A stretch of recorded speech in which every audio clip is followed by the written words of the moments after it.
नमस्कार दोस्तों, legal talks bye देसी कानून के हिंदी संस्करण में आपका स्वागत है। मेरा नाम सुयश है और आज मैं आपसे श्याम सेल पावर लिमिटेड विरुद्ध श्याम स्टील इंडस्ट्रीज लिमिटेड नामक केस की चर्चा करूंगा। इस केस में माननीय सुप्रीम कोर्ट ने जजमेंट्स अथवा न्यायिक निर्णय और उनके प्रकार डिस्कस करे हैं। आगे बढ़ने से पहले यह समझना आवश्यक है कि आखिर जजमेंट या कानूनी निर्णय होता क्या है।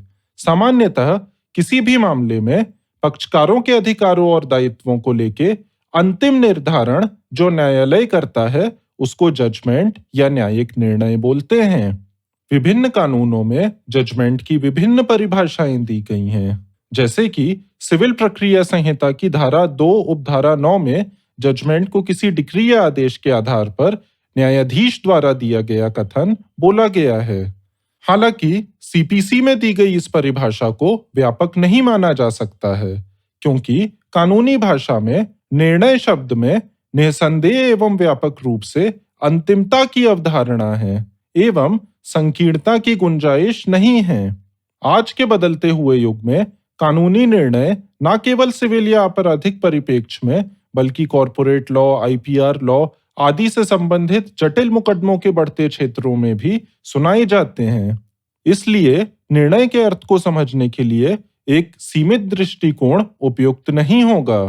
यह स्पष्ट करने के लिए वर्तमान मामले में न्यायालय ने मोटे तौर पर निर्णयों को 3 प्रकारों में वर्गीकृत किया है। पहला, इस प्रकार का कानूनी निर्णय विवादों में सभी प्रश्नों या मुद्दों को अंतिम रूप से निर्धारित करता है और आगे निर्णय लेने के लिए कुछ नहीं छोड़ता है। दूसरा, प्रारंभिक या प्रिलिमिनरी निर्णय। इस प्रकार के निर्णय 2 प्रकार की स्थितियों में होते हैं। पहली स्थिति वह है जहां कोई केस प्रारंभिक तौर में ही खारिज कर दिया जाता है, जिसके परिणाम स्वरूप न्यायालय द्वारा पारित आदेश अंतिम रूप से विवाद का निराकरण करता है। उदाहरण के तौर पर कोर्ट फीस का भुगतान न करना, आरोप तय करने के समय में न्यायालय द्वारा आरोपी को दोष मुक्त करना आदि, यह सब केस को खारिज या अंतिम रूप से डिसाइड करते हैं। दूसरी स्थिति यह है कि न्यायालय द्वारा एक प्रारंभिक मुद्दे से संबंधित अंतिम आदेश पारित किया जाता है, जैसे कि न्यायालय के पास केस सुनने का अधिकार क्षेत्र न होना या रेस जुडिकाटा आदि।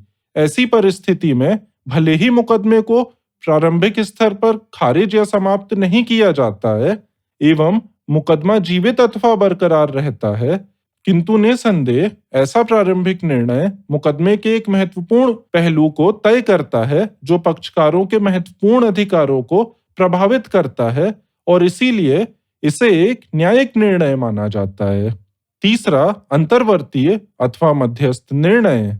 अधिकांश अंतर्वर्तीय आदेश जिनमें अंतिमता की गुणवत्ता एवं विशेषताएं होती हैं, उन्हें निर्णय माना जा सकता है। ऐसे अंतर्वर्तीय आदेश जिनमें अंतिमता की विशेषताएं होने के साथ मुकदमे का कोई महत्वपूर्ण पहलू तय होता हो, उनको भी निर्णय कहा जा सकता है, बशर्ते कि मामले से संबंधित किसी भी पक्ष पर इसका प्रत्यक्ष एवं तात्कालिक प्रतिकूल प्रभाव पड़ता हो। इसका एक अच्छा उदाहरण ऐसा आदेश है जिसमें पक्षकारों द्वारा संयुक्त रूप से प्रस्तुत समझौते के आवेदन को खारिज कर दिया गया हो। ऐसा आदेश पक्षकारों के मूल्यवान अधिकारों को महत्वपूर्ण रूप से प्रभावित करता है, क्योंकि अगर समझौता आवेदन को अनुमति दी जाती तो मुकदमा अंतिम रूप से निर्धारित होकर समाप्त हो जाता। अतः समझने योग्य यह बात है कि एक न्यायालय अपनी सामान्य कार्यप्रणाली में विभिन्न प्रकार के अंतर्वर्तीय अथवा अग्रिम आदेश पारित करता है, जो कि केस से संबंधित पक्षकारों को प्रतिकूल अथवा अनुकूल रूप से प्रभावित करते हैं। लेकिन हर अंतर्वर्तीय अथवा अग्रिम आदेश को न्यायिक निर्णय नहीं माना जा सकता है, बल्कि वही आदेश न्यायिक निर्णय होंगे जो पक्षकारों के महत्वपूर्ण अधिकारों को प्रभावित करते हों। अंततः इस चर्चा से निम्नलिखित महत्वपूर्ण बिंदु उजागर होती हैं।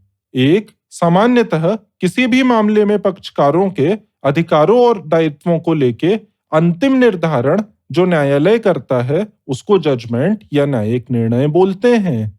दूसरा, विभिन्न कानूनों में जजमेंट की विभिन्न परिभाषाओं को व्यापक नहीं माना जा सकता है, क्योंकि कानूनी भाषा में निर्णय शब्द में निसंदेह एवं व्यापक रूप से अंतिमता की अवधारणा है एवं संकीर्णता की गुंजाइश नहीं है। तीसरा, अंतिम निर्णय वह निर्णय होता है जिसमें विवाद के सभी प्रश्नों या मुद्दों का अंतिम रूप से निर्धारण होता है और आगे निर्णय लेने के लिए कुछ नहीं बचता है। चौथा, प्रारंभिक एवं प्रिलिमिनरी निर्णय वह न्यायिक आदेश होते हैं जहां कोई केस या मुकदमा या तो प्रारंभिक तौर में ही खारिज कर दिया जाता है या किसी एक प्रारंभिक मुद्दे से संबंधित अंतिम आदेश पारित किया जाता है। पांचवा, अंतर्वर्तीय निर्णय वह न्यायिक आदेश होते हैं जिनमें अंतिमता की गुणवत्ता एवं विशेषताएं होती हैं। एवं आखिरी बिंदु, हर अंतर्वर्तीय आदेश न्यायिक निर्णय नहीं माना जा सकता है। मैं उम्मीद करता हूं कि आपको न्यायिक निर्णय के प्रकार और उनका महत्व इस चर्चा से स्पष्ट हुआ होगा। इस शो को सुनने के लिए धन्यवाद। लाइक, सब्सक्राइब, कमेंट एवं शेयर करना ना भूलें। अगली बार फिर मिलते हैं, तब तक के लिए नमस्कार।